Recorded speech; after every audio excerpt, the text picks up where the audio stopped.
سڵاوتان لێبێ وم کاتتان باش من دانا کەمالم خۆشحاڵم لە پرۆگرامێکی تری ئێوارەی سلێمانی لەگەڵتانم تەوەریەم بەرنامەیەمان گفتوگو و قسەکردن دەبێت لەسەر ڕۆمانی نوێی کوردی بە میوانداری زۆر بەڕێز ئارام حەما ڕۆمانوس کە بە خۆشحاڵیەوە ئێستا لە ستۆدیۆی کەناڵی سلێمانی لە لامان میوانە. کاگاران بەخێر بێت. زۆر سپاس دەکەم. کاگارم با لەوە دەست پێ بکەین بزانین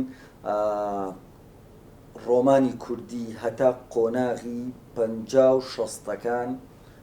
ڕۆمانی کوردی لە 50-60ەکانە، لە قۆناغی 50-60ەکانە ئەوترێ ڕۆمانی کوردی. بەڵام ئەگەر هەش بێ لەو پێش زۆر کەمە. مەسەلەی جەمیل سایب لە خەومای مامۆستا جەمیل سایب و مەسەلەی وژدانی ئەحمەد موختارجاف هەندێک بە نۆڤڵێتی ناوەبن، هەندێک بە چیرۆکیان، هەندێک بە کورتی لە چیرۆکیشی ناوەبن. ئەمانە جۆرێک لە مێژوون گێڕاونەتەوە و هەبووە. خۆی ڕۆمانی کوردی لە 50-60ەکانە هۆکاری کەمی ڕۆمان لە قۆناغەکانی پێشووترە بۆ چییە؟ بۆ تەنها کاتێک کە تەحدیدی ڕۆمان ئەکرێ لە قۆناغی 50-60ەکانە یەکسەر دەسەبرێ بۆ قۆناغی 50-60ەکان. سپاس بۆ پرسیارەکەت. خۆی بەنسبەت ڕۆمانەوە، ڕۆمان یەکێکە لەو ژانرانی کە تەمەنێکی هەیە لە ئەدەبیاتی جیهانیە، ئەتوانین بڵێن 300 ساڵ زیاتر هەبێ ڕۆمان هەیە، بەڵام درەنگ گەشتۆتە لای ئێمە لەبەرەوەی ئێمە نەکراوینەتەوە بەرەو جیهان. بەڕاستی ئێمە نەتەوەیەکی ژێردەستە بووین، ینی زمانمان نەزانیوە. ئەگەر هەش بوو بێ لانی کەم ئەدیب چەند ئەدیبێکی کەممان هەبوو کە زمانەکانی تر بزانن و بەرکەوتیان لەگەڵ ڕۆمانی جیهانیە هەبووێ. بەڵام سێرڤانتس دۆن کیشۆتی نووسیوە لە ساڵی 1800ەکانە ئەگەر هەڵە نەبم. دوای ئەوەش ڕۆمان لە ئەوروپا و لە ئەمریکا و ئەمریکای لاتین سەری هەڵداوە، بەڵام درەنگتر گەیشتۆتە ئێمە. وەکو گوتم لەبەر ئەوەی ئێمە نەتەوەیەک بووین، دابەژم بەسەر 4 وڵاتە، 4 پارچەی کوردستانە. ئەمە وای کردووە کە کرانەوەیەکی وان نەبووە و ئەو سەردەمەش ینی ژیان بۆ شێوە پێش نەکەوتۆ کە تۆ بەرکەوتنەتەکە زمانەکانی ترا هەبێ، بۆیە ئێمە دواکەوتین لە ڕۆمانە. یعنی تەنها هۆکاری ئەو دابەشبوونەی کوردە یاخی نەزانینی زمان بووە. خۆی ئەمانە لێکەوتی هەیە، ینی لێکەوتی سیاسی هەیە. بەڕاستی کورد نەیتوانیوە لەبەر ئێمە هەمیشە هەر بە شاخەوە، ینی کورد هەمیشە ئاوارە بووە، ینی ئەدیبەکانمان نەیانتوانی وەکو پێویست ئەدیبی جیهانی بێنن. خۆی ڕۆمان بەرهەمی شارە، ئێمە شارمان نەبووە بۆ شێوە زەقە. ینی ئێمە وڵاتانی تر ئەفونکەی کاگەرم وڵاتانی تر شاریان هەبوو بۆیە توانیویانە ڕۆمانیان هەبێ. من تا ڕادێکی زۆر ڕام وایە، ینی خۆی بە ڕۆمان یەکێکە لەو بەرهەمانی کە لە شارە، ینی زیاترین لێکەوت و ڕوودا و کارکتەرەکانی لە شاران. ینی ڕۆمان خۆی بریتێ لە درێژکراوەی چیرۆکە، چیرۆکی گەورە، ینی کە کەسایەتی زۆرە، گۆشەنیگای زۆری تایە، مەسەلەن کارکتەر و جوگرافیای جیاوازی تایە. بەڵام ئێمە تا ڕێک زۆر شاری ئەوە گەورەمان نەبووە، حەدەسمان هەبوو، بەڵام نەمانتوانێەوە هەوێن سوودی لێوەرگین بیکەین بە ڕۆمان تا ئەوەی کە دواکەوتین. بەڕاستی ینی مەسات و کارەساتی زۆرمان هەبووە کە بتوانانی سوودی لێوەگرین، بەڵام لەو سەردەما وا بووە، ینی کورد نەتەوەیەکی شاخاوی وا هین کراوە کە شاخاویە وا باس کراوە کە ئێمە نەتەوەیەکی کەمترین بەرکەوتمان هەبوو لەگەڵ دەوروبەرە. زۆر باشە. من بۆ خۆی مەبەستم هەبوو کە پرسیاری یەکەمم کرد بۆی پرسیاری دووەم بچینە سەر ڕاستەڕێی باسەکەمان. ئایا ڕۆمانی کوردی لەکوێ ئێستاە یان لەکوێوە دەست پێەکە ڕۆمانی کوردی؟ ڕۆمانی کوردی وەکو خۆت لە پێشەکەەکە باست کرد، ئەو چەند هەوڵەکەمە هەیە، بەڵام لە پۆلیان بەندی ڕۆمانە ڕەنگە ئەمانە تا ڕادێکی زۆر وەکو نەچنە قاڵبی ڕۆمانە، بەڵام لە ژانی گەلی ئیبراهیم ئەحمەدەوە ئێمە ئیتر ڕۆمانمان هەیە. دوای ئەو حسێن عارف و لە دوای ئەو نووسەرەکانی ترکەیان ڕەنگە ئێستا هەمویان ناوەکانیانم لە یاد نەبێت، و دوای ئەوە شێرزاد حەسەنە لە هەشتاکانەوە قۆناغی ڕۆمانی کوردی تا ڕادێکی زۆر گەشە ئەکات. ئەویش بابەتەکانی زیاتر بابەتی کۆمەڵایەتین، ینی شێرزاد حەسەن لە ڕۆمانەکانە زیاتر خەمی کە کۆمەڵایەتی و کێشەی کۆمەڵایەتی هەیە. ئایا هۆکاری ئەو بۆ کە ئەو قۆناغیان ئەو سەردەمەی کە کوردی تیاژیاوە زیاتر لە دەوری بابەتی کۆمەڵایەتی بووە؟ بەڵێ زیاتر ئەو سەردەمی دەرەبەگایەتی بووە، ینی زیاتر خەمەکان خەمی دەرەبەگایەتی و چەسانەوەی کرێکار و زەحمەت کێش بووە. ینی بۆیە ئێمە زیاترین هەوێنی ڕۆمانەکانمان کە ئەوەی سوودمان لێوە گرتووە. تەبان تۆ بۆ نووسینی ڕۆمان پێویست بە کارەسەیە، کارەسەکانی ئێمە لەو سەردەما زیاتر ئەوانە بووە، و دوای ئەوە شۆڕشەکان هەبوون، خەباتی کورد هەبووە، ئەمانە کەم تا زۆر لە ڕۆمانەکانە سەریان هەڵاوە. بەڵام بە حکمی ئەم نیزامە داپڵۆسێنەرەکانی کە لە عێراقا هەبوون نەمانتوانیوە زیاتر سوود لە کێشە سیاسیەکان بین وەکو شۆڕشەکان و بیان هێن ناو ڕۆمانە، چونکە سانسۆر هەبوو لەسەر نووسەرەکان، بەڵام لایەنە دەرەباگایەتیەکان بۆ شاعریش دروستە. بەڵێ کاک ئارام ڕۆمانی کوردی بەراورد بە وڵاتانی تر هیچ بەرەو پێشچوونێکی ئەو تۆی بەخۆ بینیوە؟ ڕۆمانی کوردی لە نەوەتەکانەوە ئیتر گەشتێکی باشەکە بەختیار عەلی کە ئێواری پەروانە ئەنووسێت دوایی ڕۆمانەکانی تر ئەنووسێت دوای ئەوە کە جەبار جەمال غەریب یا فەرهاد پیرباڵ دێت ئەمانە عەتا محەممەد دێت ئەمان کە دەستەکەم بە نووسینە ڕۆمان هەنگاوێکی باش ئەنێن و لەبەرەوەی کرانەوەیەک بەرەو ڕووی جیهان ڕۆیا لە دوای ئەوەی کە ڕاپەڕین ڕۆیا کورد نووسەرەکانمان ئەچنە دنیای دەرەوە دنیای دەرەوە ئەبینن و ئەمەش وا ئەکە کە بەرەو پێشچوونە لە ڕۆمانی کوردیا ببێت و سەر هەڵەدات و گەشە ئەسەنێ. زۆر باشە کاگارم بۆچی کە باز لە ژانرەکانی ئەدەب ئەکرێت لە ناو کووردا چیرۆک و ڕۆمان کەمترینیان بەرەکەی و بەڵام ڕۆمان لە چیرۆکیش کەمتری بەرەکەوێ هۆکاری ئەم کەمی نووسینەی ڕۆمان چییە؟ ئایا ڕۆمان نووسان مەبەستم ڕۆمان نووسانی کووردە ناتوانن وەک پێویست خۆیانی لە قەرەبەن یاخود ڕۆمان ئەوەیە کە زۆر شتی هەیە کە ناتوانرێت بۆ نمونە بنووسرێت؟ ئەوەیان تا ڕادێکی زۆر ئێمە کۆمەڵگەی ئێمە یانی نەتەوەی ئێمە نەتەوەیکی شاعری بوو ئەتوانم بڵم یعنی ئێمە زیاتر لە سەرتاوە بە شعر ئاشنا بووین شاعری زۆر گەورەمان هەبوو نالی سالم کوردی کە سێکوچکەی بابان بوون لە سلێمانیا کە ئەمانە شعریان نووسیوە دواتر مەحویمان هەیە کە لە دەسەوفە ئەنووسێ مەولەوی هەیە یعنی شاعیرەکانی ترکەیان دوای ئەوە شێرک و بێکەسە لە تازەکان و لە مۆدێرنا لە عەسری مۆدێرنا ئەمان ئێمە زیاتر بە شعر ناسراوین و هەنگاو یەکەممان شعر بۆ پانتایەکی زۆری ئەدەبیاتی ئێمە بریتە لە شعر کەمتر ڕۆمان دەرکەوتۆ لەبەرەوەی توانیمانە بە شعر ئەوەی کەم بەسمانە بیکەین تا ڕادێک بەڵام لە قۆناغێکە سیرەکەین شعر کەمتر ئەرکی هەیە ئەرکێکی قورستر ئەکەوێتە سەر ڕۆمان لە ساڵی نەوەتەکان بەدووە بەرەو 2000ەکان ڕۆمان گەشەی سند ڕۆمانی زۆرتر دروست بوو لەبەرەوەی ڕۆمان یەکێکە لەو ژانرانەی کە وەک گوتم تەمەنێکی درێژە ئێستا هەیە نزیکی 300 ساڵە بێت ڕۆمان هەیە هیچ ژانرێکی تر نادێت شوێن بەو لێشکات و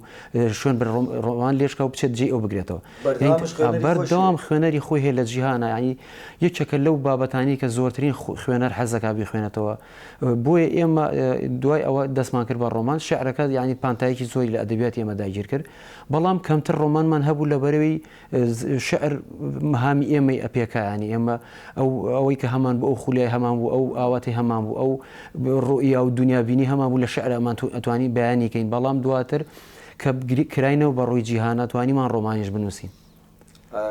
ئەم ماوەیە ڕۆمانی زۆر نووسرات لەلایەن گەنجانی وەکوێ وەکو لاوانی وەکو ئێوە نوێوە ئەلێتوان بڵێم چکەوە ئەگەر پۆلێن بەندیتان بکەن ئەچنە خانەی دەی دوای 2000ەکانەوە ئایا ئێوە ئەم هەموو ڕۆمانەی کە نووسرا بە باشی ئەبینن یان بە خراپ ئایا دەتوانرێت پێی بووترێ ڕۆمان؟ بەنسبەت ئەوە ئەبێ ڕەخنەگرەکان ینی ڕەخنەگر ئەوە هەڵسەنگێنێ و ڕەخنەی بکات من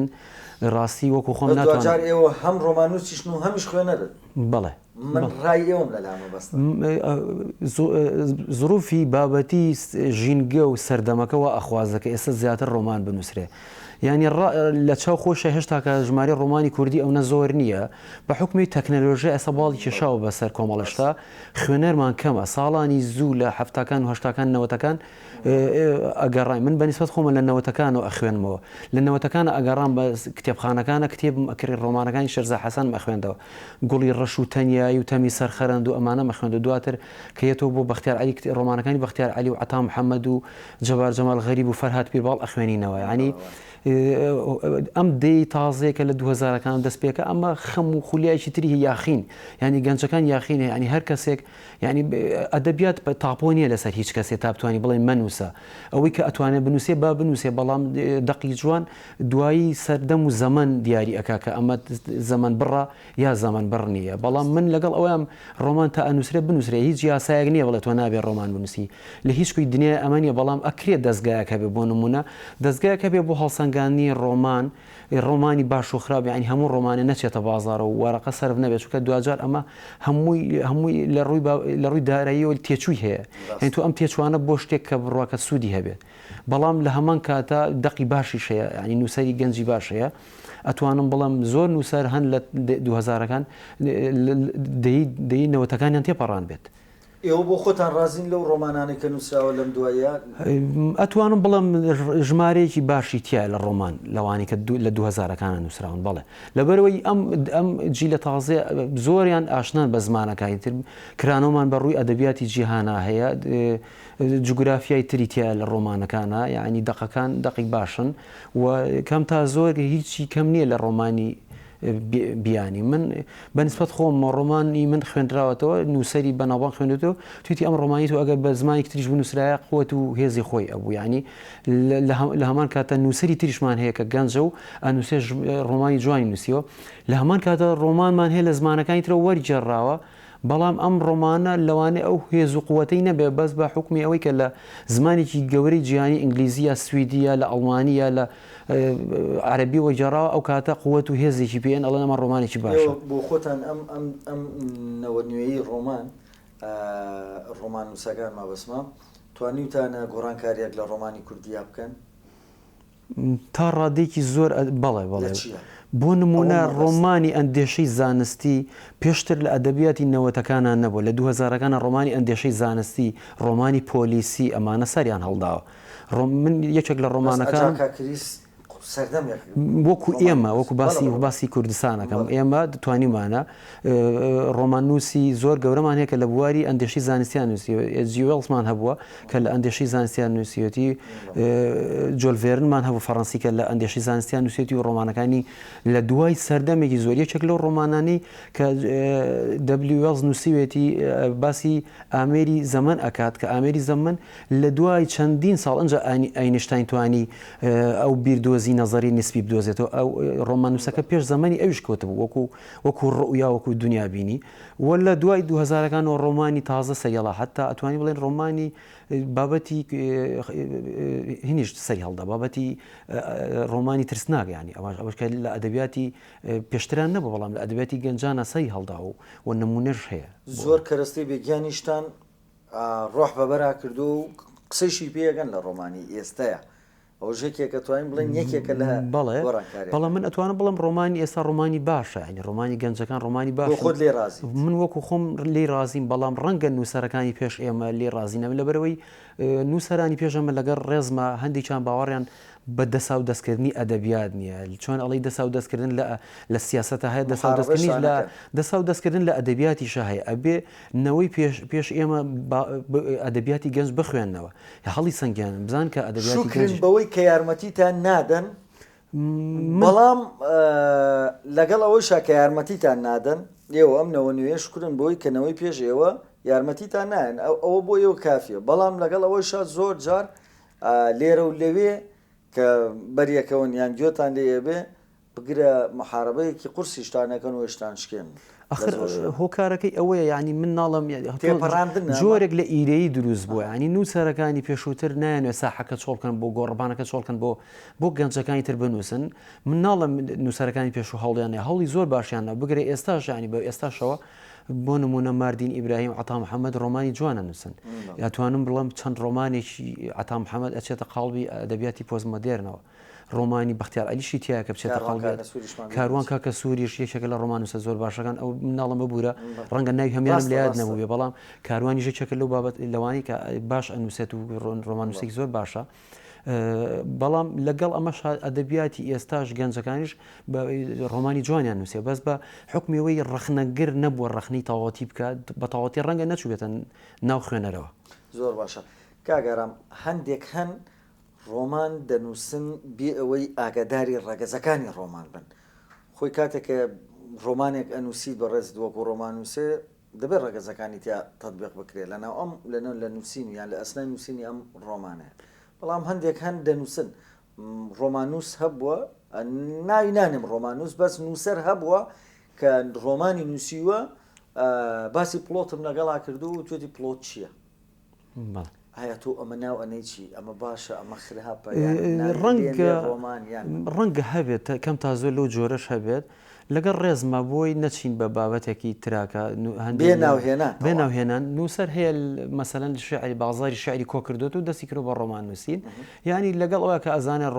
شعر وەکو پێویست ئێستا خوێنەری نییە هەرچەند هەموو سەردەمەکان پێویستی بە شعرە شاعر یەکێکە لە لای من شعر بەڕاستی مقدسە شعر یەکێکە لەو چکە هەر قورئان کە دەقێکی خواییە بە زمانی شعری نووسراوە یعنی ڕۆمان شعر بە زمانی شعری نووسراوە شعر یەکێکە لە ڕەگەزە زۆر جوانەکانی ژانری ئەدەبی بۆ چیرۆکیش مهمە بۆ ڕۆمانیش بەڵە بە دڵنیاوە بەڵام زۆر نووسری تر هەبوون لە شعرەوە بازدیان داوە بۆ هاتوون بۆ نووسینی ڕۆمان بەڵام ڕۆمان خصوصیت و تایبەتمەندی خۆی هەیە وەکو بە ڕێزت باست کرد کۆمەڵێک تایبەتمەندی هەیە کە پێویستە هەموو ڕۆمان نووسی ئەمانی خوێن بێتەوە قوتابخانە ئەدەبیەکانی خوێن بێتەوە ڕخنەی ئەدەبی خوێن بێتەوە قوتابخانەی فۆرمالیستەکان و دوای فۆرمالیستەکان و تۆ دۆرف و جێرەرجێنێت و ینی ئەمانە بخوێنیتەوە تا بزانی کە نووسەرە فەڕەنسیەکانی وەکو ناوەکان ڕەنگە ئێستا بە تەواوەتی لە یاد نەبێت لە بواری میلیان کۆندێرا دوای ئەوە ئەم نووسەرانی کە لە بواری ڕخنە کە لە بواری ڕخنەوانە ئیشان کردووە پێویستە ئاشنایەتی لەگەڵ ئەدەبیاتی جیهانی و لەگەڵ قوتابخانە ئەدەبیاتەکانە هەبێ و تایبەتمەندیەکانی بزانی گۆشەنیگامان هەیە گەڵاڵەمان هەیە کە پلۆتە دواتر کارکتەرمان هەیە شوێنمان هەیە ئەمانە هەمووی بریتین کەسێتیمان زمانمان هەیە هارمۆنی تەکنیکمان هەیە کە یەکێکە لە ڕەگەزە زۆر بێزەکان زمان و تەکنیک بۆ ئێستای ئێوە کاگەڕام ئەوە ویستم بمبورە ڕامگرتی لەسەرەوە ویستم قسە لەسەرەوە بکەم چونکە لە ئێستادا تەکنیک زۆر ئیحتیمامی پێدرێن زۆر گرنگی پێدرێت لەلایەن چیرۆکنووسان و ڕۆمانووسانی وەکو ئێوەیشەوە لە ئەدەبیاتی کوردیە ینی بیزاد مەبەستم بۆ ڕۆمانیش هۆکاری ئەوە چییە تەنها ڕەگەزێک ینی زاڵ بێ بەسەر ڕەگەزەکانی ترا تەکنیکە ئایا ئەتانەوێت گۆڕانکاریەکی سەرتاپایی دروست بکەن لە ڕۆمان تەکنیک یەکێکە لە ڕەگەزە خەسڵەتە بنەڕەتیەکانی نووسینی ڕۆمان و چیرۆک تەکنیک وەکو ئەگەر لە کورتترین پێناسە تەکنیک بریتە وەکو چۆن گۆرانیەک ئاوازێکی هەیە ئەگە گۆرانی بێژێک بە ئاوازێک بی لە دوای ئەو گۆرانی بێژێک تر بە ئاوازێکتر لەوانەیە ئاوازی دۆمت پێ خۆشتر بێت هەمان گۆرانی تەکنیک بریتە لە شێوازی گێڕانەوە چنین و گەیاندنی ئەو چیرۆکە ینی هەیەکێ لە ئێمە ڕۆژانە چیرۆکمانێ بەڵام ئایا چۆن بە چ تەکنیکە ئەیگەڕینەوە کە چێش بە خوێنەر بین ینی تەکنیک زۆر گرنگە ئەبێ گرنگی پێ بەڵام لە هەمان کاتە نابێ لایەنەکانی تریش فەرامۆشکن ئەبێ باڵانس و تەرازوێک لە بینی ئەوانە هەبێ جگە لە تەکنیک زمانی زۆر مهمە ینی زمانی یەکێکە لەوانەیە کە تۆ لەگەڵ زمانی بازار و لەگەڵ زمانی شتی راپۆرت و ڕۆژنامەوانی و هەواڵ و ئەمانە زمانێکیانێ ڕۆمانی و ئەدەبیات زمانێکیان مێژوو زمانێکی هەیە بەڕاستی ینی مێژوو بۆ نمونە لەگەڵ ڕۆمان و گێڕانەوەیە زۆر جیاوازە من ئەتوانم هەمان ڕووداوی مێژوویت بۆ بگێڕمە بەڵام لە قەڵبی ڕۆمانە مێژوو بێگیانە بەس هەشەی گێڕێتەوە هەمانە ڕووداوی تۆ بە ڕۆمانی گەڕیتەوە بە شێوەی یادداشت ئەوەشمان هەیە وەکو باسم کرد مێژوو بێگیانە هیچ هەست و سۆزێکی تیانە بەڵام ڕۆمان لەگەڵ بوونی گێڕانەوەکە هەست و سۆزی تایە من لە مێژووە ناتوانم ناخی کارکتەرەکان ببینم ناخی کەسایەتەکان بینم سایکۆلۆژیام زانم چۆن ئیشەکە بەڵام لە ڕۆمانە بەر ئەمانە ئەکەوم ئێمە بۆیە ڕۆمان ئەنووسین و ڕۆمان ئەخوێنین بووی زیاتر لە حقیقەتی ژیان تێبکەین یەکێک لە گرنگەکانی ڕۆمان ئەوەیە کە ئێمە ژیان خوێنینەوە ینی چێش ئەبینین بەڵام لە هەمان کاتە بەرکەوتەمان بەر ڕۆمان هەیە بە چیرۆکەکان هەیە بە گێڕانەوەکان هەیە مرۆڤ محکومە بە گێڕانەوە ینی لە کۆنەوە تا ئێستا لە ئەشکەوتەکانە کە مرۆڤ هەبوون نووسینیان نووسیوە ینی لەسەر لە هەڵکۆڵینیان کردووە ئەمە خۆی بۆ خۆی پەیامیان گەیاندوە گێڕاوێنێتەوە کە لەو ڕۆژات چیان بەسەر هاتوون بۆ یەکتریان جێڕاتەوە ینی ئینسان کە یەکێکە لەو مەخلوقانی کە محکومە بە گێڕانەوە ڕاستە زۆر باشە کاگەڕام ڕخنەگران بەعام کۆکن لەسەرەوەی کە ئەرکی ڕۆمان چێژ بەخشینە بەڵام بەو هەموو کەرەستە بێگیان و بێ ڕۆحی کە ئێوە ڕۆحی بەبراکەن لەم قۆناغە نوێیەتانە بەبەری مەبەسم ڕۆمانەکەیە ڕۆمانیەوە چێژە بەخشێ بەدڵنیایی و هەموو ڕۆمانێک چێژی خۆی هەیە ڕۆمان تەنها چێژ نییە ڕاستە یەکەم بەرکەوتنی خوێنەر فقط بە سیفەتێکی خوێنەر بەرکەوتنی یەکەمی بە ڕۆمان یا بە چیرۆک باسی ڕۆمان بکەین تەنها چێژە ینی ئێمە ئەگە کتێبێکی خۆش بخوێنینەوە چێژی لێوەرگین پێمان خۆشە ئەو شەوە دانیشن کتێبەکە تەواوکەن بیخوێنینەوە بەڵام تەنها ڕۆمانی ئێستا تەنها چێژ نییە من ئەتوانم بڵم بەخشینەوەی زانیاریشە ینی ڕۆمان هەیە لەگەڵ ڕۆمانە داتای تایە داتای تایە بۆ نمونە ڕۆمانی باسی کەش و هەوا ئەکە ڕۆمانی باسی ژینگە ئەکە ڕۆمان هەیە حەدەسێکی مێژوویت بۆ ئەجارڕێتەوە تۆ ئەتوانی لەگەڵ ئەوەش زانیاریشت دەستکەوێت یعنی ڕاستە ڕۆمان ناتوانانی وەکو سەرچاوایکی مەعریفی سوودی لێوەرگنی بۆ بەحسێ بۆ لێکۆڵینەوە بەڵام کەم تا زۆر ئێستا ڕۆمانی ئێستا لەگەڵیشە هەندێک لە ڕۆمانەکان وەکو بابەتێکی زانیاریشی تایە کاگەرام بە کاملیان بە تەواوەتی کاتی ئەوە نەهاتووە یعنی ڕۆمانی کوردی دوورکەوێتەوە لە دەردی کۆمەڵایەتی نەک هەر ڕۆمانم قسەیشم بۆ چیرۆکیش ڕاست یعنی کاتی نهاتووە ڕۆمان و چیرۆکی کوردی دوور بکەوێتەوە لە بابەتە کۆمەڵایەتیەکان لە دەردە کۆمەڵایەتیەکانی هەفتاوەشتاکان بەڵێ ئەتوانین لەو دەردانە دوورکەین و ئێسێمە دەردی ترمان زۆرە ینی نووسەرەکانی پێشووتر بە بابەتی کۆمەڵایەتی زۆر باسەکرا مەسلەی چەساندنەوە مەسلەی کێشەی باوک و کۆڕ لە ڕۆمانەکانی شەرزاد حەسەنە مەسلەی کێشەی بۆ نمونە ژن بەشن و خۆشەویستی و یاساغبوونی خۆشەویستی مەسلەی بابەتی کۆمەڵایەتیەکانی ترکە لێکەوتیان زۆر بابەتە ئاینیەکان بابەتی تر بەڵام ئێستا سەردەمەکە سەردەمێکی ترە کرانەوە بەرەو ئەوە ڕاتوانە بڵم ئێستا لە قۆناغی پۆزمۆدێرنین بەڵام ناتوانم بڵم هەموو ڕۆمانەکانی کە ئێستا نووسێ تایبەتمەندی پۆزمۆدێرنیان تێ ینی ئێمە ئەکرێت لەسەر کێشێکی بچووکی ڕۆژ ئێمە ڕۆمانێک بنووسین ئێمە کێشەمان زۆر ئێستا لەم سەردەمایە ئەگەر کێشەی کۆمەڵاتیشمانێک کێشەی زانستیمان هەیە کێشەی کەش و هەوامان هەیە کێشەی ژینگەیمان هەیە زۆر کێشەی ترمان هەیە کێشەی جوگرافیامان هەیە ئەتوان ئەمانە سوودی لێوەرگنی وەکو کەرەستە یان بۆ نمونە خەمی کەسێکمان هەیە کە پیر و پەکەوتەیە کە پێویستی بە چارەسەرە ئەکرێ وەکو ژیانی خۆی ئەم دەردەی خۆی کە من تۆ نایبینی بە ڕۆمان بیجێڕێتەوە ینی زۆر کەسمان هەیە خەمێکی ڕۆژانی خۆی هەیە ئەکرێ بیکا بە ڕۆمان و بەڵام لە هەمان کاتە کێشەی کۆمەڵایەتیش نەبێت زۆر ڕاستە کاگارام پێوانەیەکمان هەیە بۆ جیاکردنەوەی ڕۆمانێکی باش لە ڕۆمانێکی خراپ لە ئەدەبیاتی کوردیە تا ئێستا بە شێوێکی گشتی نەمان بووە یعنی بۆکو ئەوە نیە بێژنێکمان هەبێ بین لە بێژنی بین گەورە و درشتەکان سەرکەون و وردەکان بچنە خوارەوە بەڵام ئەکرێت دامەزراوەیەک هەبێت دامەزراوەکە بێت پێک بێت لە کۆمەڵە کەسی ئەکادیمی کە بە ڕێبازی ئەدەبی و بە قوتابخانە ئەدەبیەکان شیکاری دەقەکان بکەن بە دەقی باش لە دەقی خراپ جیاب بکەنەوە بەڵام تا ئێستا ڕەنگە بە پەنجەی دەست بژمێرێن ئەو کەسانی کە بە میتۆدی ئەدەبی دەقەکان شیکار بکەن زۆر باشە ئەمە کەم ماوەی بەرنامەکەم بەرەو کۆتایی ڕۆ ئەمە هەکەم بە دوایین پرسیار شوێن بۆچی لە ڕۆمانی کوردیا لۆکاڵیە هەڵبەت ئەم پرسیارم هەفتەی پێشوو لە چیرۆکنووسێک کە میوانی پرۆگرامی وارەی سلێمانی بوو لێم کرد چکە دوجار ئەم پرسیارەشم بۆ ڕۆمان هەر دروستە بۆ شوێن لە ڕۆمانی کوردیا لۆکاڵیە ئایا بۆ تەجاوزی جوگرافیە ناکە پێم خۆشە ڕای ئێوەش بسانە زۆر ڕۆمان هەیە تەجاوزی جوگرافیای کردووە من بەنمونە لەسەر خۆم نهێنمەوە بەختیار عەلیش لە ئاخیرە تەجاوزی جوگرافیای کرد کە کێشەی زۆری لەسەر بوو دواتر ڕۆمانێکی نووسی لە کوردستانی تورکیا کە هەرێمی کوردستان نەبوو داگیرکردنی تاریخی نووسی لە هەمان کاتە ڕۆمان نووسیی وەکو جەبار جەمال غەریب فەرهاد توێرباڵ هۆتێل ئەوروپای نووسیوە ئەمانش تەجاوزی جوگرافیان کردووە ڕۆمان عەتا محەممەد لە ڕۆمانەکانیە ماردین ئیبراهیم عینانشت باسی وڵاتی سویدیان کردو باسی جوگرافیای تریان کردووە من وە خۆم یەکێک لە ڕۆمانەکانم پەپولی تاریخی کە ڕۆمانەکە ئەچێتە خانی ئەندێشی زانستیەوە چەند نەک جوگرافیاک چەند جوگرافیاشم بەکارێنەوە وڵاتی عێراق و ئێران سووریا تورکیا چیچان ئەفغانستان پاکستان ئەمانە هەمویان پێگیان هەبوو لەم ڕۆمانە کە لێکەوتیان هەبوو بەگشتیە 1 2 3 4 بەگشتی ڕەنگە بە بابەتی ڕۆمانەکان وای خواست پێ بەڵام من ئومێدەوارم کە ڕۆمانی کوردیش جوگرافیەکان ببڕێ بەڵام لەو بڕام خەمی ئێمە تەنیا بڕینی جوگرافیا نییە ینی بڕینی جوگرافیا بەس نییە بۆی کە تۆ ڕۆمانێکی باش بنووسی ئەکرێ من بچم سەفەرێک بکەم بچم بۆ وڵاتێکی دەرە و لەوێ بابەتێکم دەستکرێ بۆ نووسی ڕۆمانێ و بەڵام لە هەمان کاتە خصوصیەتێکی نەبێت کە من سوودی لێوەرگرم یان لە دوجارە ئەوێ ڕۆمانی کوردی هەنگاوێکی باش بەرەو پێشەوە بنێ کە ئەگەر جوگرافیاشی نەبڕی بێ بتوانین پێی بڵێن ڕۆمانی پۆزمۆدێرن کاگارام خۆشحاڵت کردین کە میوانی ئەم جارەی پرۆگرامی وارەی سلێمانی بووی سپاس بۆ وەڵامدانەوەی پرسیارەکە سپاس بۆ ئەم دەرفەتە سپاس دووبارە بەڵە بینەرانی بەڕست بەم شێوەیە هاتینا کۆتایی ئەم پرۆگرام و تا پرۆگرامێکی تر بەخواتان ئەسپێرم خواتان لەگەڵ